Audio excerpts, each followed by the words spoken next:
Welcome into this Five Clubs conversation. Today we're going to talk about something far more important than the frivolity of men's professional golf, but somebody who played men's professional golf at the highest level who's no longer with us. It's been 1 year since the passing of Grayson Murray. What have we learned? Well, we've actually learned a lot about him because several people have invested a lot of time to tell as much of the story as we can. And that is a lot of things we didn't know. And that's one of the most important things about the conversation I'm getting ready to have. It's what we don't know and how much more we can to help others that might be struggling. That conversation about the life of Grayson Murray, the Grayson Murray Foundation, and the days, the months, and the years ahead to provide comfort and care for people who dealt with things that he did. That conversation is next.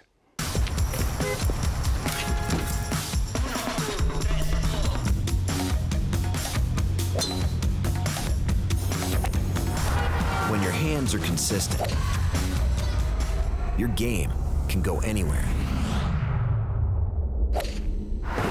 Align Max, our newest raised ridge technology, designed to keep you and your game locked in on every shot. Only from Golf Pride. Respect the grip. And with that, we welcome in Jeff Maness from the Grayson Murray Foundation. He's more than just from the Grayson Murray Foundation. He's one of the driving forces of this and somebody who was so close to Grayson. Jeff, first of all, it's great to have you here. Thank you for making the time. Thank you for having me. I say this not a lot. Life is a team sport. And unless we have others, whether it is advocates in the professional space or the people closest to us that we know that there's unconditional support and love, I don't know how any of us would get through and get to the finish line. You were one of those people for Grayson. He entered your life when he was a young teenager. Let's start right there. He was, what, 14? About 14 years old when I first met Grayson. Okay. Was it on a golf course? It was. Grayson was the first McConnell Scholar, which is a program that John McConnell and his team have kept in place since, I think, 2007 or 8.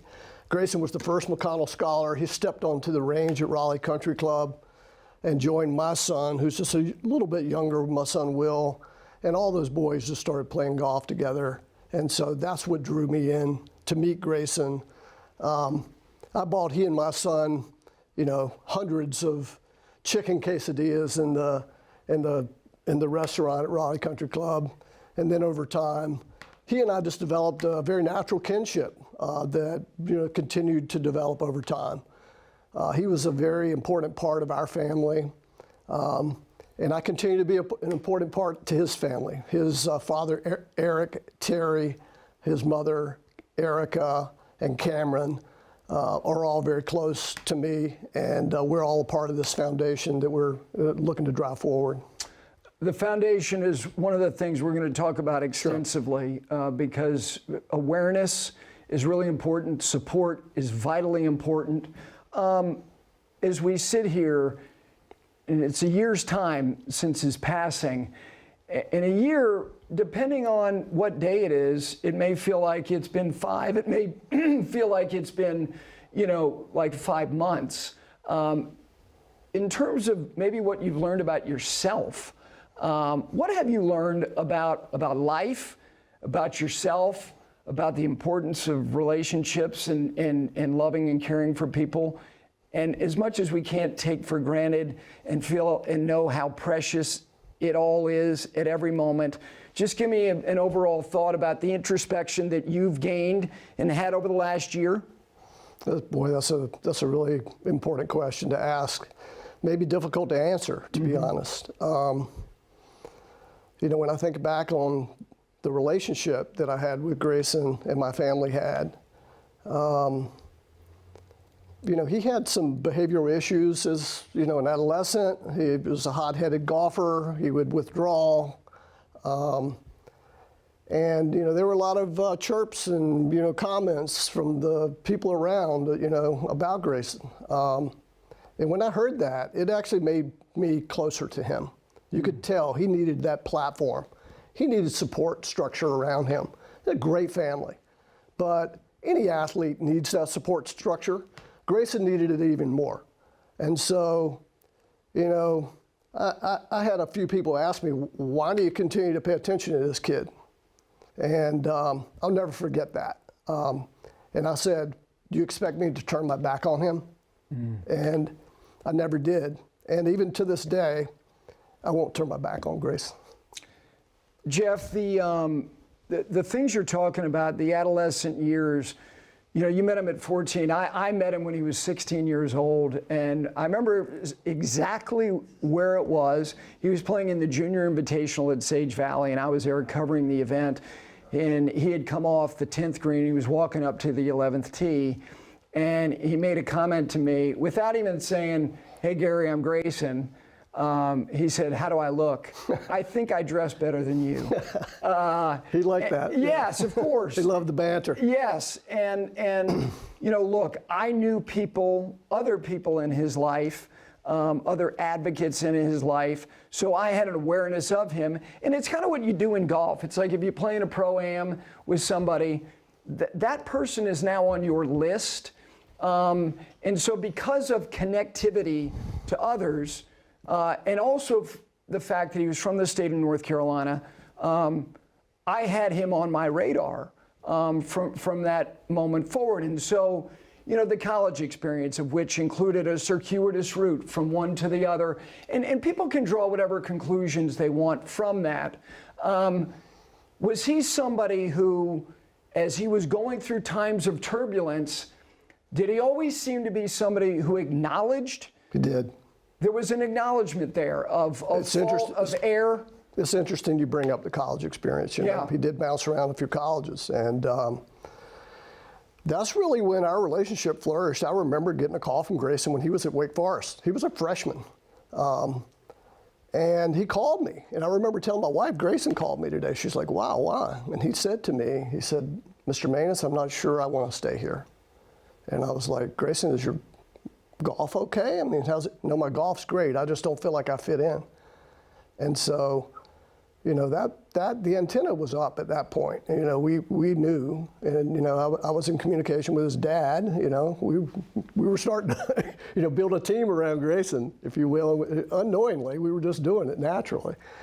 And then, you know, he let me know that he was going to withdraw from Wake Forest. He came home, and he spent time at my house at that point, and you know, looking for advice and what do I do and how do I get comfortable. And so he definitely was sending the signals. And you know, he went to East Carolina for a bit. That didn't work out well. And then his break to go to Arizona State was phenomenal, and he was really excited about that. From a personal perspective, that experience was not positive. There were some episodes there that were life-threatening, and you know, he was open about it, you know, to the close team around him. His dad spent a lot of time in Arizona, you know, really trying to help Grayson. He spent some time in the hospital in that time frame as well. And so, you know, to answer your question, he was sending, you know, the signals, and you know, those around us were you know, willing to help and support. No doubt. You asked me a question earlier I don't think I properly answered around what have I learned over the last year. Yes. And I did want to get into that a little bit. I think it's important. You know, when Grayson passed, it was devastating, no doubt. I mean, anyone who's been through this suicide, loss of life, you know, knows. I am one removed from the family. The family, obviously, it is much more acute to the family than it is to me. But I sure, you know, feel like I felt much of that same situation, to be honest, and still do.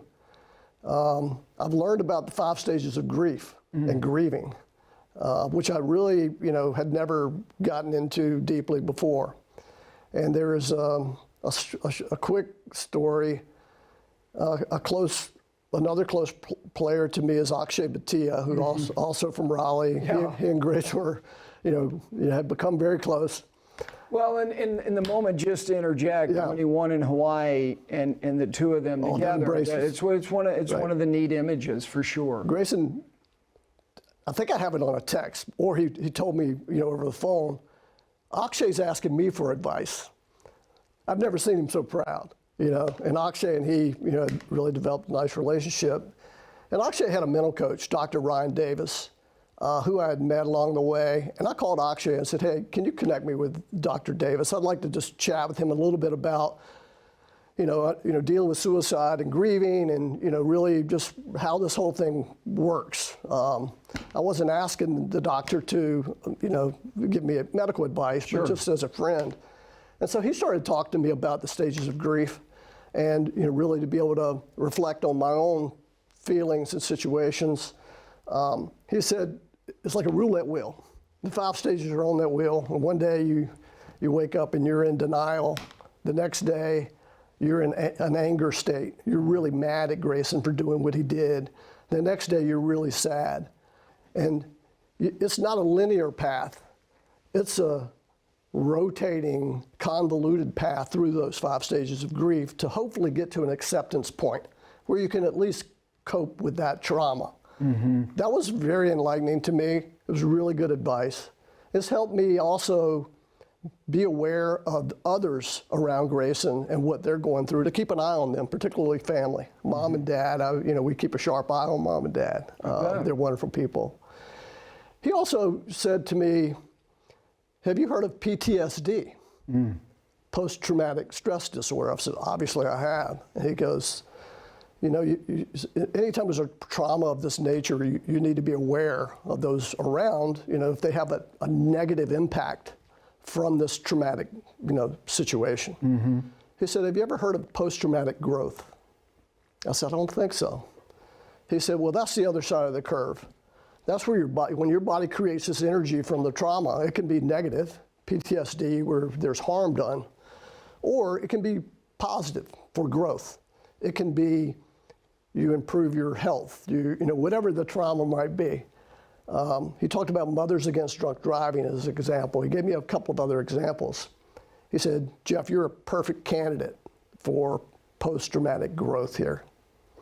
And let me tell you, Gary, that filled my engine with fuel. It gave me a new way to process this situation. How do we take this energy, that we're dealing with and turn it into positive growth? What do we do positive with it? Well, Mom and Dad and the family, they were processing through that same thing. So very quickly after Grayson's passing, we all circled up. It's like, how can we combine this energy to do something to help others? And that fuel has been really the underpinning of the Grayson Murray Foundation. And the foundation, in terms of what you're doing and driving forward, and I know that you've got this event that is going to be very, very well supported by Grayson's peer group on the PGA Tour. That's on October 6th. We'll give you all the details on that. We want everyone to know where they can connect, not only for awareness, but also for support, of which that's vital. I want to talk about 2024 specifically, because I think for a lot of people, when they see things that look optically like, my gosh, it's all great, whatever that might be, after someone had had a period where it's like, my gosh, do they ever not go a month without finding themselves in a situation that seems like it could have been avoided? And there was a stretch when Grayson has a profile of somebody who wins on the PGA Tour and he's engaged in social media, and the behavior is erratic, and it is confrontational at times, and it's combative. And as somebody who, again, I never sit here, I don't have answers. What I have is my own story, and the reason why, as somebody who lives in recovery does, is because I've listened to other people whose own behavior I identified with. And so there was behaviors, not specific, but the general, irritability and discontentment, and wanting to strike out at others. I get it, because I lived it, because there wasn't a lot of peace of mind for a long time for me as well. But when Grayson found some peace and was doing this diligent process of treating himself for things that, and here's one thing that I can say clinically, because there's a lot of behavior, and Grayson dealt with anxiety, he dealt with depression, obviously the alcoholism. For myself, I had depressive episodes, and it's probably not a good idea to treat depression with a depressant. No. But that's what you do, because you want the temporary numbing of the pain, whatever that pain might be. But he was finding progress. I want you to share what it felt like for you, what it was like to see him experience peace of mind, what it was like for the family to see him feeling like there was light again, that each day felt comfortable. What was that like to see that? It was amazing. It was a feeling that we had accomplished our mission, to be honest with you. Eric and I, Eric Murray's dad, I still talk about this. We were at the Masters 2024. Grayson always promised me and my wife that if he ever made it to the Masters, we were coming, you know, as a thank you for all our friendship. And he delivered on it. And we had an amazing week. And I remember during the week, I think it was a Tuesday practice round where Eric had his camera. We were taking some pictures while Grayson was in a great mood. And he said to me, I think we got him across the finish line. Mm. And I was like, it sure seems that way. He couldn't have been happier. It was a few weeks from, a month or so from potentially getting married. He had family and friends around him. He had, recovered from, deep holes. And if you go back into the 23 timeline where he was back to the Korn Ferry Tour, he did not like that so much. But I remember him telling me, he's like, hey, look, I gotta go pay my dues and I'm gonna buckle down. And he did. He got into a good mental state. He was under, direction from a doctor. He lost weight. He was in great physical condition. And boy, he was moving the golf ball. I mean, his speeds were up. He could compress it like not many others. And he ended up winning twice on the Korn Ferry Tour that year, the Simmons Bank Open in Nashville and the Advent Health Championship in Kansas City. And I remember one day he came to my house. I don't know why. He would come over for dinner, and maybe he came early, or I don't know exactly why, but I don't remember.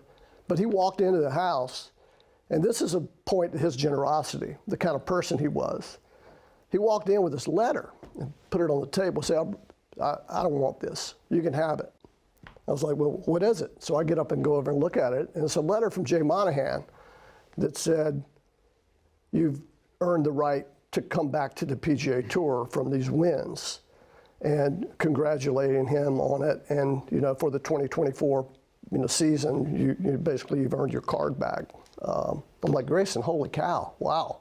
What do you mean you don't want this? He said, well, I wouldn't have been able to do this without my friends, and I want you to have it. And so that was touching. I mean, that shows you a little bit of generosity was inside this guy. Now, you go back in time, of course he was irritable. He was angry. He would break clubs. He would throw clubs. He would express that energy in ways that, we might call maladaptive, I've learned. But deep inside, Grayson was a very compassionate, generous soul. And when you got to know that kid, you could see it deeply inside him. And that's why, there's so many people that, over the past year have Joel Beal, let me just say this. Joel Beal, who I know the family entrusted to really try to understand a lot. And Joel wrote 2 separate pieces. Yes, he did. And I could not recommend more. If they have not been read by anybody out there, please do. Because generosity is, to me, the reason why I was so touched particularly by the second one, which was a lot of examples of things that he was doing along the way, even when the restlessness is always right there. It's always right there. Generosity is true generosity when nobody knows anything about it. Big time. And is it melancholy and bittersweet that we know about it now and he's not here? Absolutely. Yeah. Absolutely. But we know about it. And hopefully that can be constructive for people, because it doesn't absolve anybody from things that they regret themselves in terms of their behavior or the decisions or choices that they made. That's right. But maybe it allows all of us to pause for a second, not understand necessarily what somebody else might be going through, and do what a lot of people expressed when Grayson passed, which was, Jesus, can't we all just be kind to each other, not just right now? And I get it, that tragedy is temporary for almost everybody other than the ones directly impacted by it. And that's the condition of humanity, because all of a sudden we pause, we reflect, we're sad, but then all of a sudden life starts again and we move on. It doesn't mean that you forget altogether, but tragedy is temporary for the overwhelming majority of people who hear about it and see it. Very true. Let me say one thing, Gary. You were very important when we were thinking about how to tell Grayson's story. Family was grieving. I was doing a lot of kind of spokesman role on behalf of the family, just after Grayson's passing. I remember doing a live from the U.S. Open with Damon Hack, and it was all I could do to get those words out before they said cut. I think there was a statement in there that I continue to think about, that he asked me, how are you and the family doing? And I said, there's not enough tears to wash the pain away. That's still very true. It's still very painful. But the storytelling and sharing of Grayson's life is important. And you mentioned Joel Beal from Golf Digest. We thought very carefully about who to bring into the family living room, for the first time. Mm-hmm. It was important to get the family comfortable, put them at ease to talk about the tragedy, the pain, and begin to share Grayson's story. My call to you was very important. And I want to thank you live here for helping guide us. You gave us confidence that Joel and Sam Wyman, were great people. The article that Joel wrote, The Misunderstood Life of Grayson Murray, that you referenced, and I think he's won a couple of awards for that piece, is incredible. I couldn't urge people more to read it. And then his follow-up, What We Got Wrong About Grayson Murray, was really a kind of witnessing story about the media and what they got wrong about reporting on Grayson Murray throughout his PGA Tour career, which is also a very important read. That started to give us confidence that our story, held together. It was a solid story that people wanted to hear. And that, turned into several, Golf Channel interviews. The NBC Today Show team did an amazing, Carson Daly did an amazing job with the family on an episode there. And it has frankly given confidence to this group to be able to talk, to stand up and be able to share Grayson's story. So that's been super important. I saw Grayson, and these things they meant a lot then. They certainly mean even more now. And these interludes, why they happen, I have no idea. There's a lot out there that I don't understand, don't want to, never will. But it just so happened, you mentioned the Masters. It was in succession. So I'm at Augusta National. And as somebody who, after he won in Hawaii, came on this show, and we had a real conversation about the things that we both navigate and we're navigating, and his transparency and his honesty is a reflection of somebody who was doing the work, somebody who was being aware of the things that were required of him, in terms of this self-examination that we all have to do when it comes to, okay, what can I control? What can I control? His vulnerability, I thought, was inspiring to me as an alcoholic. So I saw him there, and we did the same thing the last 3 times we saw each other, and that was embrace each other, and then look at each other and do what people who think the same way and have had a similar journey where there's been extended periods of irritability and discontentment and an absence of peace of mind. You look at each other and you go, how are you? And it's not how are you flippantly or in passing, it's no, how are you? Right. And I'm just going to tell you what he projected and emoted to me, a timidity and a vulnerability, not like vulnerable like he wasn't fine, that actually he was, because that's what the human condition is that we all live with certain levels of vulnerability.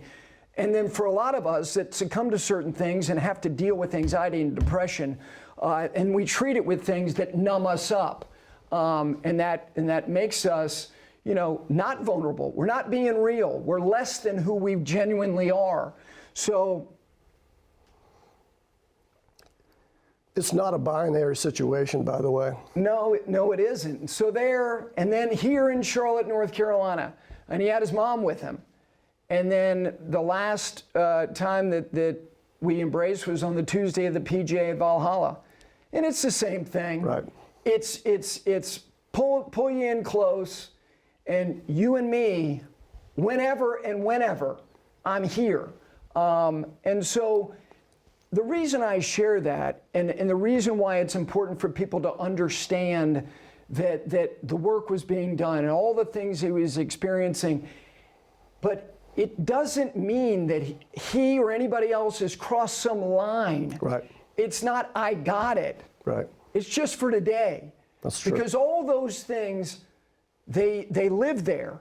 And while you're doing the work you're doing, those diseases and those demons and those vulnerabilities, those instruments of evil are sharpening their instrument as well. Right. Simultaneously. So I just want people who are confused as to, like, why now? Because that vulnerability is always going to be there. Right. And just for today, and it doesn't mean he was white knuckling it, it just means that those types of things are always going to be there, and why the foundation is so important, that mental health and treatment and counseling for people who find themselves in isolation and loneliness and all the things that come with the vocation he chose, because my God, he was good at it. Right. That's kind of a precondition of what he was doing. Yeah. That you find yourself alone a lot. And the mind is a powerful thing, and it can be used for a lot of good and compassion and empathetic things. But when you're vulnerable, it also can take you to places that are dark.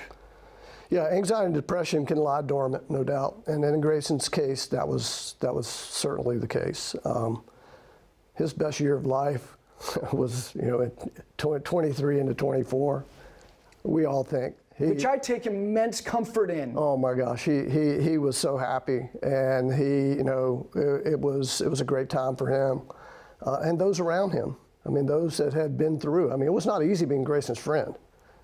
I mean, it was not at times. And life, we've said this many times, life was not always easy for Grayson. Right. Even when he was winning golf tournaments, life was not always easy, and so, that disease can lay dormant.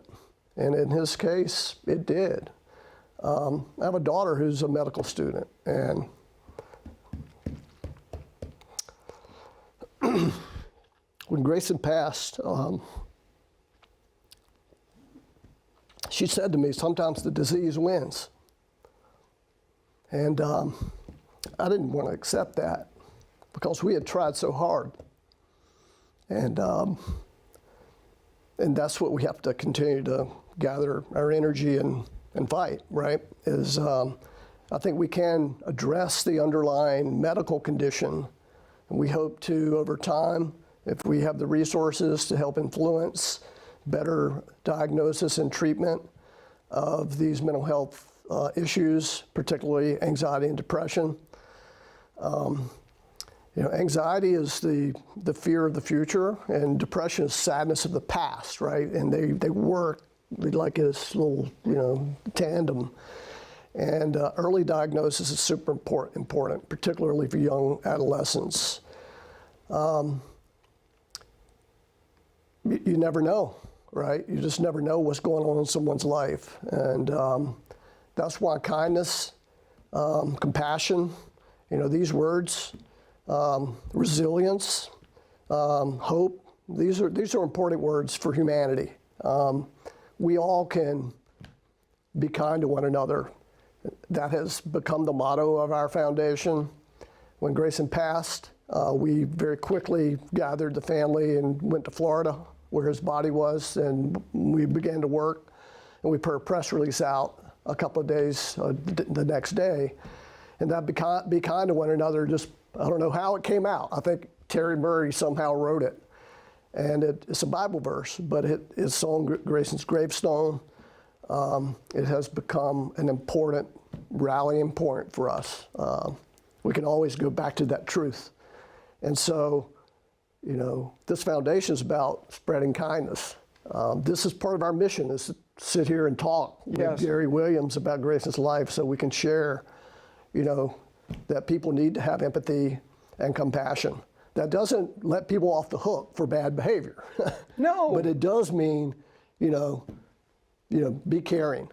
You just never know what someone might need. Yeah, there's a big difference between excuse making and giving explanation and not absolving. And it is, how can we maybe better understand why those bad choices were made? Right. One thing about what your daughter shared with you, and this is something that I've had to learn. And here's the thing about when I listen to other people who've had a similar journey, is that they too don't have answers. They have a story, but they're stories because you start to listen for the first time in a while, because all you wanted was what you needed. Is that the vulnerabilities that we all have, and the fact that these diseases, you mentioned about dormancy, a lot of these things, alcoholism included, depression, anxiety, they can be treated. Many of them can't be cured. That's why how you treat them on a daily basis, some of it is spiritual as well, is so important. And I know that Grayson was doing those things. And one last thing about the disease winning, and you're right, because I hear about it all the time. And I choose to say that the disease got the outcome it wanted. But what we want is for the disease to get the outcome it wants less. Right. Because the inevitability of it continuing to happen is just what it is. Right. Because it's evil and it's relentless and it will not quit until it ends you. That's correct.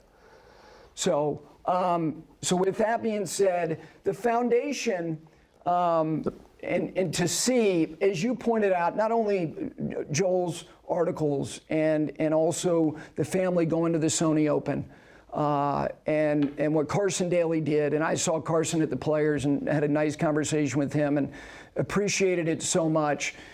And now the work begins. Yeah. The work begins to provide the care and the comfort and the guidance and the help for the people who need it. Because if you really want to think that, you know what, God, I wish that was preventable. It can't prevent them all, but how do we do the best work that we can?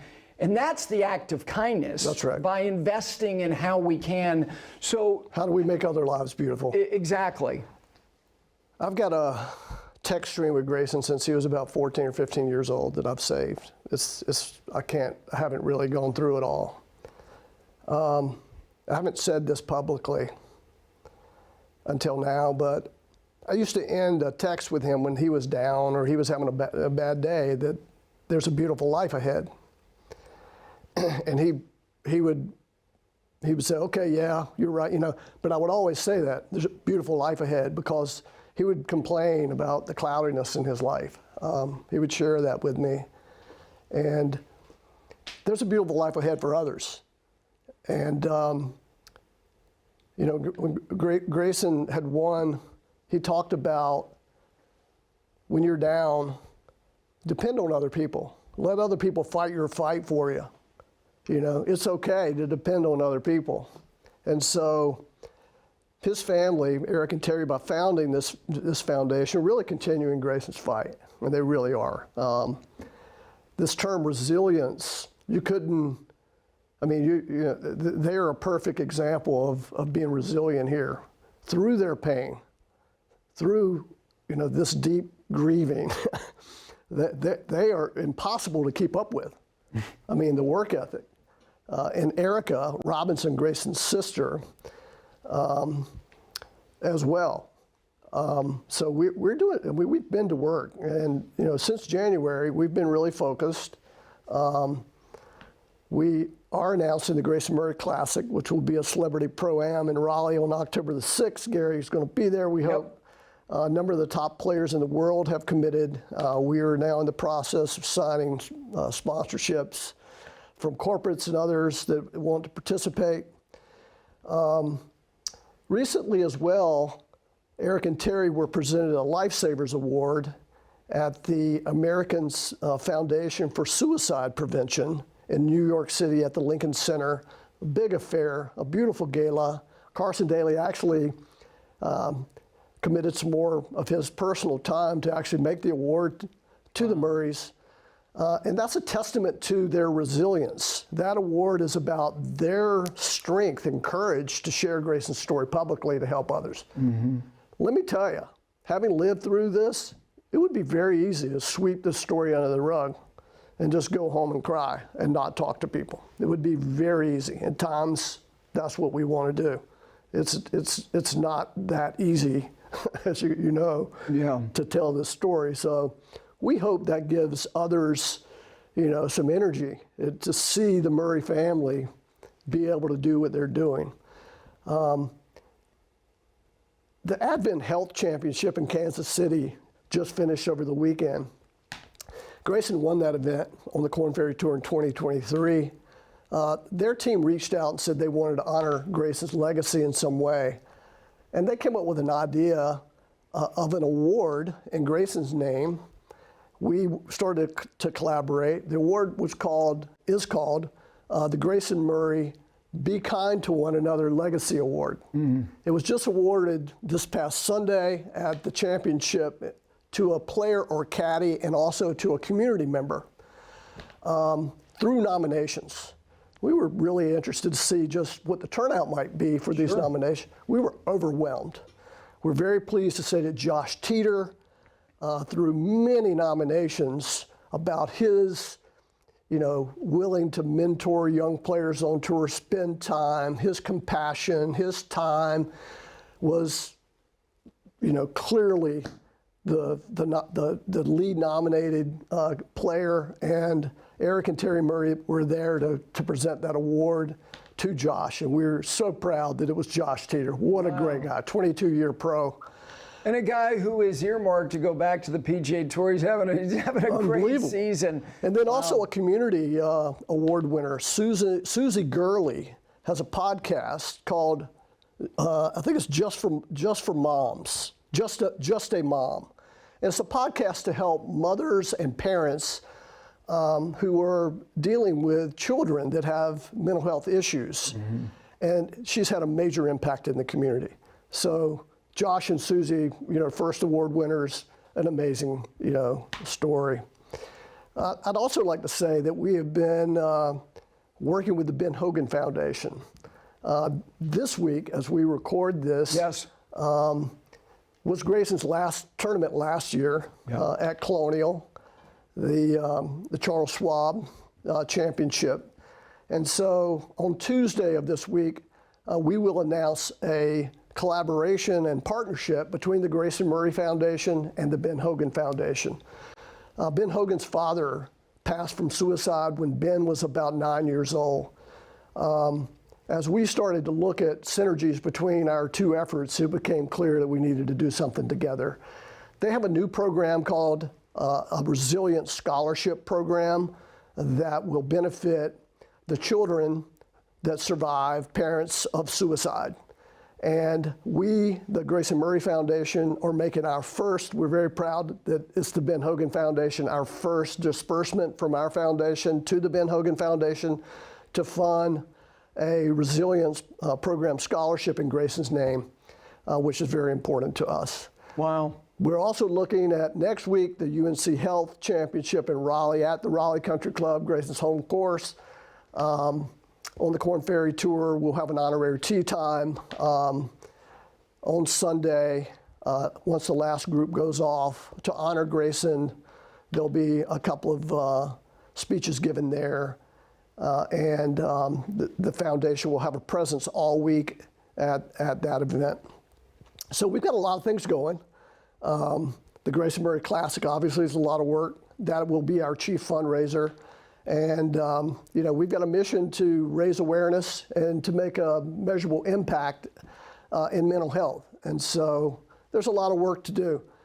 Those that are interested to learn more can visit GraysonMurrayFoundation.com to hear more about our foundation, hear more about Grayson's story, and ways to donate and participate. And we welcome everyone to do so. Jeff, as far as October 6th, if there are, whether it be individuals, whether it be corporations, they could be in the triangle or beyond.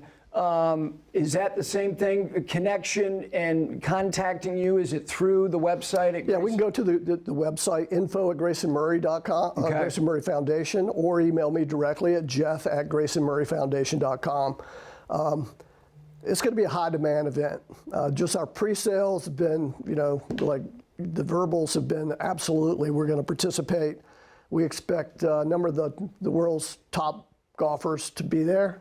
There's several looking at their schedules now. You know who you are. Just kidding. A number of great celebrities will be present. Carson Daly's coming to play. Gary Awesome. Williams is going to be there. Absolutely. And so we look to have a great time to honor Grayson, but also raise some money for a very important, cause here. One of the things and I wrote something after Grayson's passing, and one of the things that I shared is that when I was alerted that he had passed, I was getting ready to go on the air. I was getting ready to be on a live broadcast, and along with overwhelming sadness, and I share this, and I've already written this, is that I wasn't particularly surprised, not because he looked, when I had seen him 3 times very recently before that, literally 3 to 4 weeks before, it had nothing to do with that. It's because the dormancy and the receding of the pain and the things that you're struggling with, yes, you can see light and experience peace, but it doesn't go away altogether. And I have heard, seen, and know too many stories just like this, because the diseases that he struggled with and was afflicted with, especially in the collective, as somebody told me, and again, these are harsh things to learn, but they're so important to know, is that a lot of this stuff, these diseases are suicide in slow motion. And however long, it doesn't mean everybody, but the percentages are too damn high. It is. I mean, if you think about it, I've done a little bit of research. I'm sure I'm not completely accurate on the numbers, but there's been very few suicides at the top levels of professional sports. Right. Maybe just 1 or 2. And so that's a very top realm of humanity, frankly, those that rise to our top sports. And society holds these people in great regard. And to think that mental health issues to the point of suicide has penetrated that level, and you think about what the impact is on the the regular society, not the pro athletes. It's just an indicator that we've got a lot of work to do in this area. I'm not a mental health professional by any stretch, but that statistic of seeing this now penetrate that realm, and reflecting on what it means to people in everyday life is important to us. As part of our mission with the foundation, we talk about supporting all walks of life, not just elite athletes. This is about every person matters. And so I think it's an important wake-up call to our government officials, our health organizations, that we need to take even a more important look at this mental health situation we have in America and the world. You, as you said to the person who asked you years ago, why do you keep answering his call, or what? Because you felt like you needed to, and that is back to what I said at the beginning. Life is a team sport. That's right. And in the absence of people near and far, people in my life entered my life 30 years ago. I may talk to them twice a year, doesn't mean that advocacy doesn't still matter immeasurably to me. The nuclear family is the driving force of how we go about our days. Look, your friendship, loyalty, and the way you loved him will never go away, and you're just channeling it now in this direction. In the most important way, GraysonMurrayFoundation.com, the golf event on October 6th. For interest, inquiries, anything that you would like to know more, again, contact and info at GraysonMurrayFoundation.com. Jeff, you and I met a little bit over a year ago, where a lot of people meet, which is why the game of golf is a connector. You and I met on a golf course. And the first thing that was a connection between you and I, beyond the fact that we both love golf, was Grayson Murray. Right. So I'll never forget it. It was a random meeting. Random. Very random, where two of my friends said, "Hey, we need a fourth." And I said, well, "I just took an hour lesson. Well, come on and play." And we're walking down the first tee, and Gary Williams shakes my hand, and I said, "Hello, Gary Williams, you're friends with Grayson Murray." That's the first thing I said to you. Yes. And I have a picture on my phone where we snapped a little selfie together on the first hole. That's exactly of right. Eagle Point Golf Club. And I texted it to Grayson, and he, within 3 seconds, says, "G-dub!" exclamation point. So he loved that. And so before Grayson's passing, he spent some time at my house. Almost like 2 weeks. He had a depressive episode at home. His dad has talked about it publicly. It was part of the Today Show where Grayson had a depressive episode after Hilton Head, the Masters Hilton Head. He came home. He emerged from that. And Grayson often, when he would come out of that deep, dark hole that he described like a weighted blanket or, this heavy depressive state that he, had to battle through, he came out of it. And this is, to your point, he had a couple of weeks before going on to Quail Hollow and then to Valhalla for the PGA Championship there. And he's like, "I need to practice."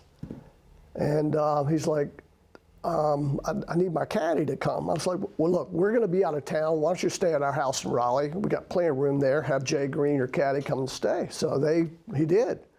And so we were out of town for about a week, and then we were there with Jay and Grayson for a couple of days, 3 or 4 days at the end of the trip, and before they left to go to Charlotte for the Quail Hollow event, where I think Grayson topped 10 that week. He played great. Indeed. Also that week was the last time we played golf together, which is a very memorable time. It was Akshay Bhatia and I against Grayson Murray and Jay Green at the Raleigh Country Club.